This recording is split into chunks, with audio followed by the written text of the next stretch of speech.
નમસ્કાર. આજે આપણે 8મા પગાર પંચની જટિલ અને બહુ પ્રતીક્ષિત દુનિયાને સમજવાના છીએ.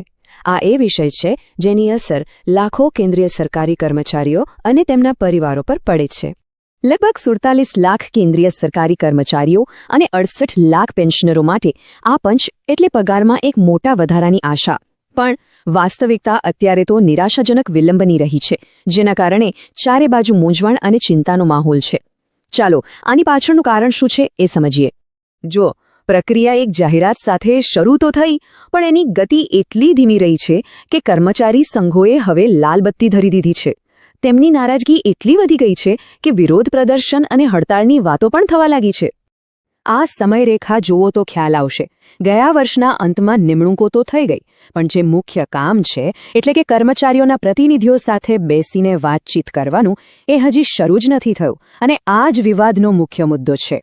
હવે આ વખતે પ્રક્રિયામાં એક બહુ મોટો ફેરફાર આવ્યો છે. 7મા પગાર પંચ વખતે કેવું હતું? સંઘના પ્રતિનિધિઓ સાથે સીધી બેઠકો થતી, જ્યાં બધી માંગણીઓ પર વિગતવાર ચર્ચા થતી. પણ આ વખતે એક ઓનલાઈન પોર્ટલ બનાવી દેવાયું છે, અને આ ફેરફારે જ બધી મુશ્કેલીઓ ઊભી કરી છે. આ નવી ઓનલાઈન સિસ્ટમમાં એક મોટી સમસ્યા છે, શબ્દ મર્યાદાની.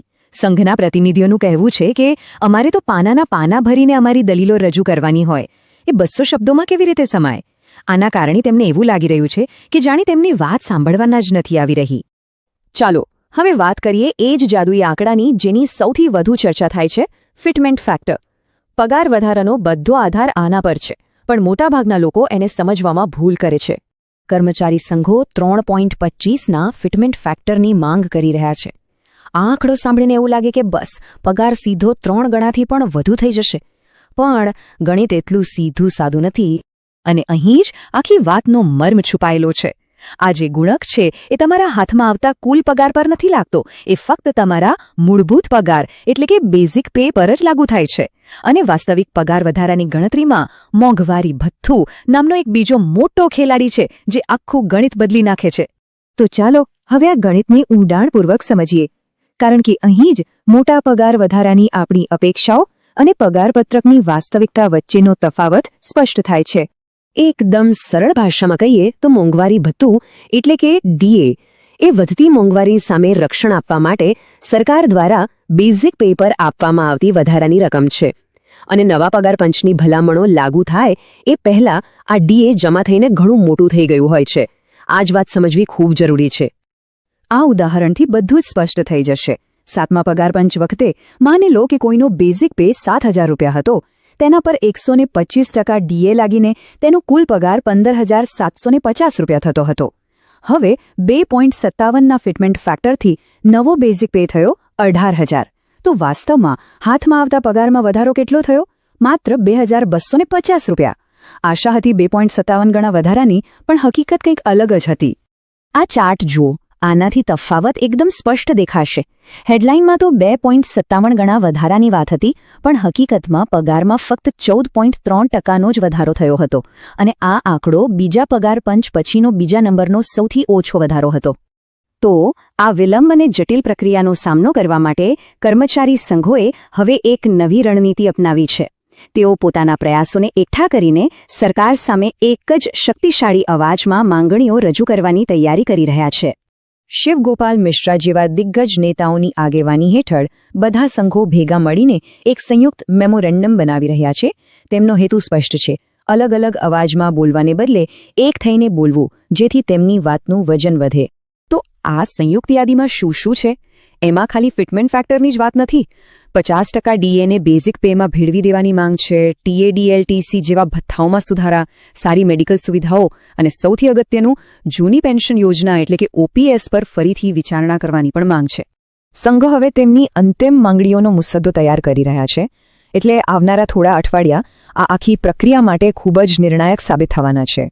તો હવે આગળનો રસ્તો કેવો દેખાઈ રહ્યો છે? સંઘો તેમનો સંયુક્ત દસ્તાવેજ ફાઇનલ કરીને જલ્દીથી પંચને સુપ્રત કરશે. તેમને આશા છે કે આ એકજૂટ પ્રયાસથી સરકાર પર દબાણ આવશે અને આખરે વાતચીતનો તબક્કો શરૂ થશે. આ બધું આપણને એક મોટા સવાલ પર લાવીને મૂકી દે છે. શું સંઘોનો આ એકત્રિત પ્રયાસ આ મડાગાંઠને તોડી શકશે? શું લાખો કર્મચારીઓની વર્ષોની રાહનો અંત આવશે અને વિલંબનું સ્થાન વાટાઘાટો લેશે? હવે જોવાનું એ રહ્યું કે આગળ શું થાય છે. ભારતના 8મા પગાર પંચને લઈને અત્યારે જે ચર્ચાઓ ચાલી રહી છે એમાં કેટલીક ખૂબ જ મહત્વની માંગણીઓ સામે આવી છે. ચાલો આજે એના પર એક નજર કરીએ. તો આખી વાતને સમજવા માટે એક સવાલથી શરૂઆત કરીએ.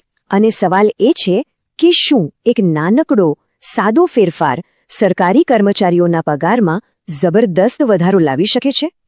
આંકડો છે 66%.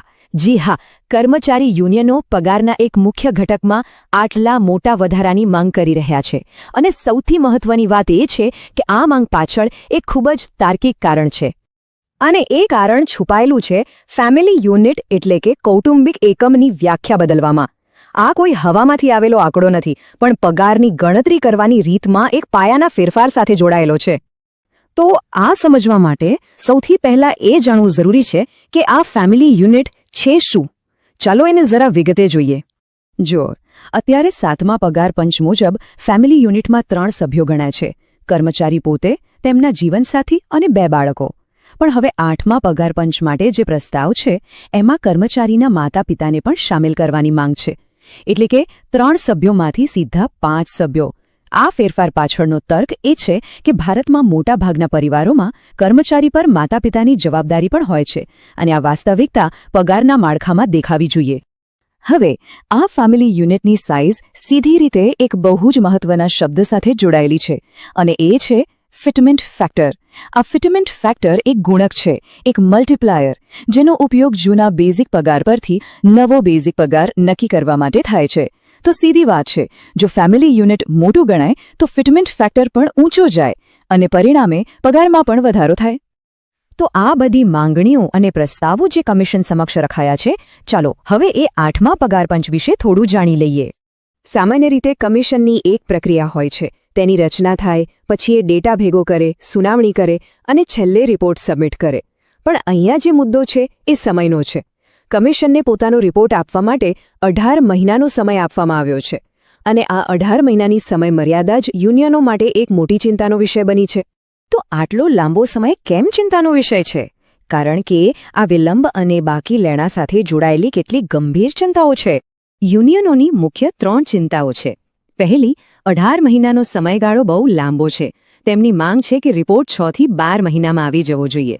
બીજી અને બહુ મોટી ચિંતા એ છે કે સરકારના ગેઝેટ નોટિફિકેશનમાં રિપોર્ટ લાગુ કરવાની તારીખ એટલે કે 1 જાન્યુઆરી 2026નો ઉલ્લેખ જ નથી, જેનાથી અનિશ્ચિતતા વધી ગઈ છે.